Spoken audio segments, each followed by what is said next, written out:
The Alchemist by Paulo Coelho. Main characters. Santiago: the story's protagonist. A young Andalusian shepherd boy who dreams of finding a worldly treasure buried near the Egyptian pyramids. He represents the journey of self-discovery, following one's dreams, and listening to one's heart.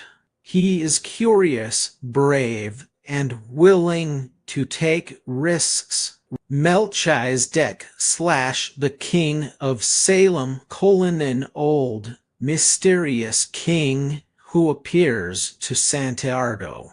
He represents divine guidance and the idea that when you truly want something, the universe conspires to help you achieve it. He teaches Santiago about personal legends and gives him 2 magical stones, Urim and Thummim.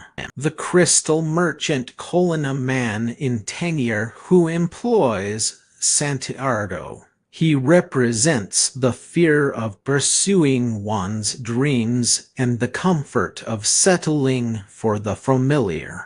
He once had a dream of traveling to Mecca but has never fulfilled it, fearing disappointment.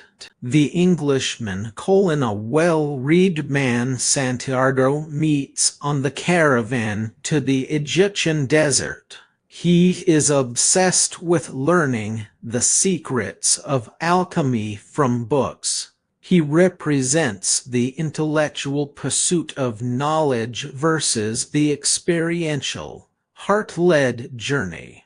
Fatima: a beautiful Arab woman Santiago meets at the Al Fayoum oasis. She represents true love and the understanding that love does not hold one back from fulfilling their personal legend, but rather supports it. She is willing to wait for Santiago. The Alchemist: a mysterious and powerful 200-year-old alchemist who lives at the Al Fayoum oasis. He becomes Santiago's guide. He represents wisdom, the mastery of nature, and the understanding that the true treasure lies within. The story begins with Santiago, a young Andalusian shepherd boy. He has a recurring dream about a child telling him that there is a treasure near the Egyptian pyramids. He consults a gypsy woman who interprets the dream, confirming that he must go to Egypt. Initially skeptical, he meets an old king named Melchizedek who speaks of personal legends, the path God has destined for each person. The king convinces Santiago to sell his sheep and pursue his dream, giving him 2 stones, Urim and Thummim, to help him read omens.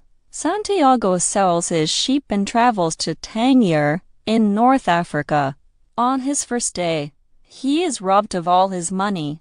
He is devastated and alone in a foreign land. Forced to work to survive, he takes a job with a crystal merchant. He helps the merchant's business flourish by suggesting creative ideas, and he stays there for nearly a year, earning enough money to continue his journey.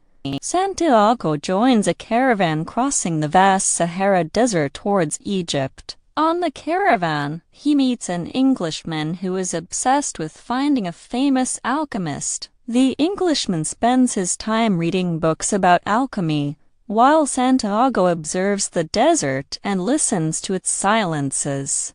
They both learn that true wisdom comes not only from books, but from experience and connection with the world. The caravan reaches the Al Fayoum oasis. There, Santiago meets and falls in love with a beautiful woman named Fatima. He asks her to marry him, but she tells him that he must first complete his personal legend. Love will not hold him back. If it is true love, he will return. At the oasis, Santiago also begins to understand the language of the world and starts to see omens everywhere.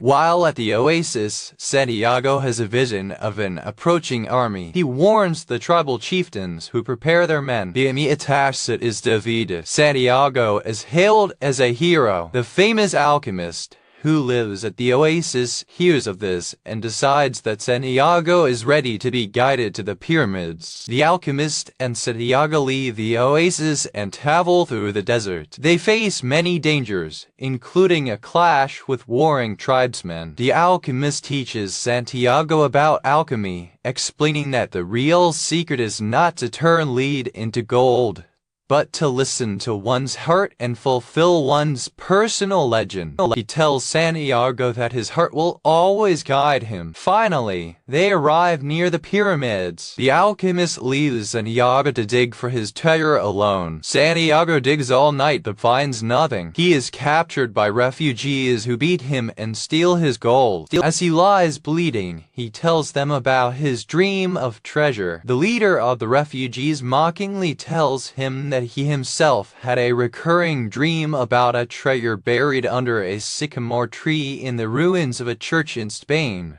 where a shepherd and his sheep used to sleep. Santiago realizes the truth with overwhelming joy. The treasure he sought was not at the pyramids, but back where he started. He returns to Spain, finds the ruined church and the sycamore tree, and digs up a chest of gold and jewels. The treasure was always there, waiting for him. His journey was necessary for him to understand his heart, learn the language of the world, and ultimately find his way home. The story ends with Santiago now wealthy in spirit and in material, knowing that the real treasure was the journey itself and the wisdom he gained along the way.